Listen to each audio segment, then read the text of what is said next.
Nobody wins when the family feuds. I will never change my position on that statement. Pause. I woke up today, I saw something disturbing and upsetting. Two of my bros, some of the only people I call bros in the game. You know, I always extra stamp the fact of how people in the industry, most niggas ain't really friends, and if they is, I don't got a lot of friends. Some of the only people I consider my friends in the game, these are the Outlaws. Young Noble and Napoleon are at odds. It's been brought to my attention. Well, I noticed it on my own, scrolling up my timeline, pause, or down it, and I see, a post from it's a video of Napoleon, but it's being posted by Young Noble, and I read the caption before I before I actually listen to the audio on the video, and the caption, I ain't like it. I ain't like it at all. It was, Noble was upset at Napoleon for his response to what Noble said on, I believe it was his Art of Dialogue interview. I've been doing interviews for a long time. Remember when me and Strang used to do the Monster Mondays podcast? I hollered at Noble and was like, "Yo, son," I hollered at him and asked him for an interview, right? And he was like, "Nah." He was like, "It's like I'm not doing I'm not doing no interviews right now," for a few reasons. He was like, I mean, he was he was in an interesting space. Like, I don't want to share that, but he was like, man, he was basically like, man, the hell with all these interviews. I'm not doing none of that. Like, niggas don't deserve interviews. And that's not what he was saying to me, but he was just saying, like, he was kind of frustrated with the way the game handled Outlaws. If I can say that without saying too much. You know what I mean? He was like, man, I'm out of here. I'm about to tell this whole thing to kiss my ass. You understand? He was on that type of vibe, right? I bring that up to say that I only say that to say Noble doesn't do from my vantage point. He don't do as many interviews as I do, and I do a lot. I don't do that many of them no more because I got my own platform to say what I need to say. But I learned a lot in these interviews that I be doing. I also learned a lot from vlogging, right? Here's the thing. Anytime I did an interview on Vlad, Talib Kweli, what was that? The People's Party, what else I did? Any major platform where they feel like they're worthy, they big enough. If they a big enough platform, pause, they gonna ask me about the situation that we had with Biggie, that Boot Camp Click had with Biggie Smalls, right? And again, salute to Junior Mafia, right? And rest in peace to Big. They gonna ask me about that, and I promise you, 8 out of 10 times, if I was asked that question 20 times in interviews, then 16 out of 20, no matter how I answered it, me and Strang had an argument after that. Even if it was times where I didn't answer it. I mean, people would ask me about the thing. I'm like, that's not my story to tell. You got to interview Strang. That wasn't even right enough. He like, nah, B. Like, his whole, he has this whole, he's like, nah. He's like, cause Rock, you not keeping it real. He like, you know what happened. You ain't telling the whole story. If you ain't going to tell the whole story, don't tell it all. Right? Don't tell it at all. And I disagree with that. I could tell a story from my vantage point. You understand what I'm saying? Or whatever. But I will admit to this. which is something that he's saying, which is the point Strang is in fact making. He like, don't try to clean nothing up. Tell a story, right? And he feels that way. You're like my boy, he feels that way because of what he feels that way for. But he also maintains that the real story comes out. He's the realest nigga in the equation, in this particular equation. You understand what I'm saying? That's how he feel. And if niggas just tell the whole story, then everybody will see what everybody needs to see, according to him, right? And salute to him, right? But so I noticed, I'm familiar with this whole process, like, you know what I mean? In this situation with Noble and Mutar, Napoleon, it's like a two-part issue from what I see from the interview. The interviewer asked Noble about an incident that happened with Jim Belushi, and he also asked him about an incident that happened with Puffy, with P. Diddy, at an MTV Music Awards rehearsal or BET, one of them. You know what I'm saying? And the BET award jump off, the award show joint with Puffy, Napoleon snatched the microphone from Puffy, right? And when Noble told the story, he kind of tried to clean it up, like to not make Napoleon look so bad, like he was the savage in the group. You understand what I'm saying? Because Napoleon is on a completely different path now. You understand what I'm saying? He don't really even go by Napoleon. I mean, he'll respond, he'll answer to it, but you know, Napoleon, he's on an extremely righteous path right now. He lives in Saudi Arabia. He's Muslim. He changed his whole life around. You understand? But yes, he was one of the more aggressive members of the Outlaws. You understand what I'm saying? And from where he said, it's like, no, don't try to clean it up. I've been telling niggas for years I snatched the microphone. You can't make me a liar. You understand what I'm saying? Noble, you know, try to smooth it over or whatever. You don't want to make him look like a savage now. You don't want to paint him in that light that he's in right now. He probably thought he was doing Napoleon a favor. You understand what I'm saying? But you got to think about the times right now. Napoleon snatching the microphone from Puffy may have been frowned upon back then, 20 years ago, 30 years ago, right? You know, that might have added on, that might have got them pushed further to the back of the bus on the blacklist, right? You understand what I'm saying? We both was on the bus, you understand, on the blacklist bus, right? But an incident like that with Puffy snatching the microphone, you know, that could have had more detrimental effects on their career. So in Noble mind, he not trying to promote that, especially not on his super duper righteous brother right now. But this ain't then. Right now, you know, the audience now, public opinion is like, they feel real different about Puffy. So Napoleon snatching the microphone from Puffy, pause, is, you know, that's would be more celebrated in this day and age. He's a hero for that. You understand what I'm saying? And by Noble trying to clean that up, he took that away from Napoleon.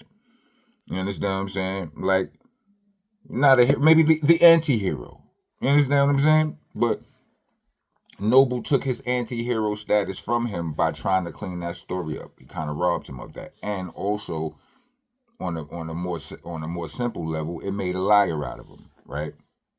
Yeah, like I said, I've been through this. Like, I'm trying to, you know, I'm telling my side of the Biggie situation. I be trying to smooth it out because the shit ain't go the way it was supposed to go. I mean, like, you know, it's certain rules, certain things is protocol, right? You know what I'm saying? And and our situation, protocol wasn't followed. You know what I'm saying? And I speak about it because I'm keeping it 100 with y'all. That shit changed us till this day. You understand what I'm saying? Till this day, we different. And I don't want that to happen to my bros, to the Outlaw brothers. It's 4 of them left, right? But one of them y'all never see Castro. Castro is alive and well, but you know, he don't rock with the industry and none of that. So you ain't gonna see him on no cameras. The three that y'all see on the camera, you know what I'm saying, still making the outlaw presence felt, is Young Noble, Idi Amin, and Napoleon. Even though Napoleon is on his super righteous, you know what I'm saying, you know, he's on a super positive path in his life, different from, not to say that the Outlaws ain't on a positive path, but y'all get what I'm saying. Even though Napoleon he's still, ain't nobody gonna never not associate him with the Outlaws. So as long as he's visible, it still feels like it's three outlaws present. You know what I mean? And I don't know no family that been through more than them in hip hop. You understand what I'm saying? We lost Sean P. That crushed us. We're still crushed. You understand what I'm saying? D12 lost Proof. Wu-Tang lost Old Dirty. You understand what I'm saying? Bun B lost Pimp. You know, it's a lot of us in this fraternity right now. You understand? I got a song called The Fraternity. Y'all can look it up. It's out here. It's out there. You understand? On YouTube and all streaming platforms, right? Where I speak to this. That's a different kind of pain right there, B. To lose a nigga that you ran with. I mean, like, bro, we all got friends and all of that, but you know, you done ran with this dude. You done changed the world with this dude. Music changes who you are. It can mold your spirit. Not, yeah, literally. Because if what you learn don't change you, then you ain't really learning, right? So, in that sense, to go through the experiences that you go through with a person creating music, performing music, traveling because of it, you know, meeting new people, learning, becoming smarter, all of the wins and losses, the experiences, the sights you see, that creates a special something. When you lose that, it's the emptiness, bruh. You got people like, you want somebody to feel sorry for you? Yeah, nigga. Feel sorry for me. Yeah. What kind of nigga is you to not? You understand what I'm saying? All of these artists that went through that pain, from the Bun B to the Eminem to Fat Joe with Big Pun to all, ain't nobody lost more than them niggas. Nobody. Pac, Gaddafi, Fatal, and Big Sight. I mean, Big Sight wasn't an outlaw, but y'all get what I'm talking about. That's wild. It is. You know what I'm saying? So it's hurtful for me to see them at odds. I don't want to see that ever. You know what I'm saying? I'm seeing Noble talking online in a manner that, you know, I'm not used to that from him. You know what I'm saying? Son is usually a way more dignified person. You know what I'm saying? More measured in his, like when I saw the Outlaws in Phoenix recently, I told Noble, I'm like, you and Edie have the perfect temperament for longevity in this game. Because the game alone will have you crash out. You'll be done hurt somebody, went to jail, quit this shit, whatever. You know, they patient, they real enough to not get, you understand what I'm saying? To know how to move in this, that, and the third, but they at the same time, they don't let realness to them ain't defined by their street. You know what I'm saying? They street realness, they real nigga isms. You understand what I'm saying? Like, they able to deal with the snakery or whatever in the game without blowing their own cat paws. You know what I'm saying? So I'm not used to seeing Noble like this, and I'm just like, yo, bro. From what I don't like it. You understand what I'm saying? I hit him up. I told him how I feel about it. Hopefully, you know what I'm saying, I hear from him soon. But hopefully they work this out, bro. Cause like all it was like it's a Jim Belushi question and the snatching the mic question. Like, and the Jim Belushi question, it was like somebody, he asked, the interviewer asked him about some shit where Jim Belushi walked in when Pac was making a movie. I forget what the name of the movie was. Jim Belushi walked on the trailer and he took a bite of Noble's burger. Pause. That sounds crazy. But and everybody started laughing and blah blah blah blah blah blah blah. And when the dude asked Noble the question, he was like, he's like, yo, Noble told that story. Like, I don't know why he told that story, blah, blah, blah, blah, blah, blah, blah. You know, honestly, when I saw that, I was like, I thought about all of my experience with these interviews and these podcasts, and I'm like, and I saw the potential for that to go sideways. Small potential though. Like if I would have thought the potential was any bit more than minuscule, I would have mentioned it to Noble. You know what I'm saying? But I did see it, as small as it may have been. But just the emphasis that he put on when he was like, I don't know why my nigga told that story like that. You know he was drinking back then, blah, blah, blah, blah, blah. I saw that, I was like, that could be problematic. And it was. You know what I'm saying? In all reality, I feel like he could have just, you know, because it was emotional to him. It felt like, I guess, the story out there, the way it was, it felt like he got treated, or he could be looked at like a chump. And no real nigga is standing with that on their jacket. You're not just you're gonna get that off your jacket the first chance you get, or any, you know, if somebody bring it up, you're gonna correct them with vigor, right? I can understand that, but it wasn't necessary. He could have just been like, yo, my bro got the story a little bit wrong. Well, he got the story mostly right, because the story's kind of matched. Like, well, he got it right mostly, except for the fact that, you know, what niggas ain't know is I they couldn't see it, but I was ready to ring this nigga Jim Belushi. You understand what I'm saying? Just add that part. He's like, nobody couldn't see it, but I took, you know, I took that loss for the team, because I didn't want to be the outlaw to mess up the mission. You understand what I'm saying? But that's all. I mean, because in all reality, that's the only difference between Noble's version of the story and Napoleon's version of the story, from what I remember. Right? So he could have, if he would have just said it like that, I don't think Napoleon would have even batted an eyelash. You know what I'm saying? He wouldn't even it wouldn't have been no reason to respond, because trust and believe, I don't care what none of y'all say, what none of y'all out there say, what Noble, what Napoleon, what nobody say. I know this for a fact from experiments, that two or more people can be together and experience a situation completely different. They will recall the situation different. Look, quick story time. It went down like this. I'm deleting all of the names and all of the facts. Just the situation. One time, me and the good old folks on Sackman Street, we went and did some dirt. Right? When we came back, and we was home, and we was sitting in the room smoking and drinking or whatever. What what niggas do after they go step and slide. Pause. Right? We sitting up in the clubhouse, and one of my mans went around the room to everybody and asked them, what did you see from your point of view? I promise you, everybody, well, not everybody, but some people had similar stories, but nobody's story was the same. Everybody saw something different, especially me. Because what I saw without the benefit of sound. I was watching the thing from a car, right? And the windows was up, so I couldn't hear what was from a car and from a little bit of distance. So the windows I couldn't really hear what was going on. The people who were the boots on the ground, it was a situation that seemed so aggressive, they had to wash the nigga up, right? The nigga was being so aggressive, niggas had to wash him up, right?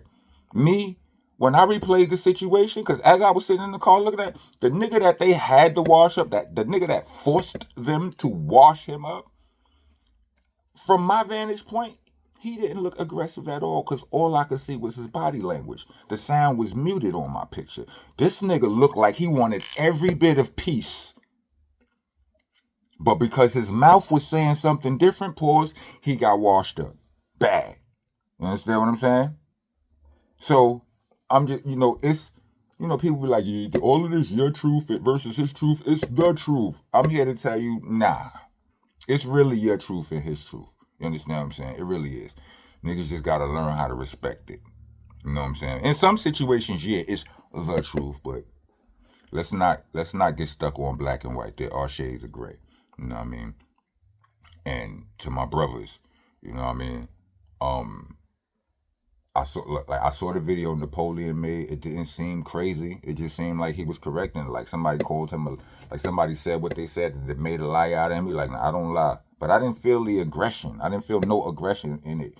So I don't, I don't like seeing, all of these, this aggressive language that my bro Noble is talking, and some of the things he's saying it feel like end game shit. Like, I know, like, me and my homeboys, like, nigga, thugs are sensitive, gangsters, thugs, whatever. The toughest nigga that'll call you sensitive, he only tough cause he's sensitive. You understand what I'm saying? And some of the things that are being said here, I hope niggas could come back from that. That's all I'm saying. Welcome to the nation, y'all. Monster Nation, that is. I'm your host, your tour guide, your landlord, owner, tenant, janitor. I'm out the damn floor with you. If you don't follow the rules are you gotta like, comment, subscribe, hit the bell for all notifications. Trying to be a taxpaying citizen of the nation, and leave us a super thanks or a Cash App. We actually prefer the Cash App. Cash App tag will be in the description, along with the Bandcamp link for all of y'all who would rather hear me rap than to hear me yap. Understand? I got all the mixtapes right there. Just go from Slang and Rock Volume 2 and then work your way back. They go all the way back to Shell Shock. Also, I got a new video out there called Winner's Circle. Go ahead, tap in, get busy, run the numbers up. It's my biggest single. It's my biggest record as a solo artist. You understand what I'm saying? Over a million streams and all. You get involved. Help. Let's. This is the little engine that could. Let's see how big we can make it. Pause, protesters. Get your ass out of here. If you made it to the end of this video,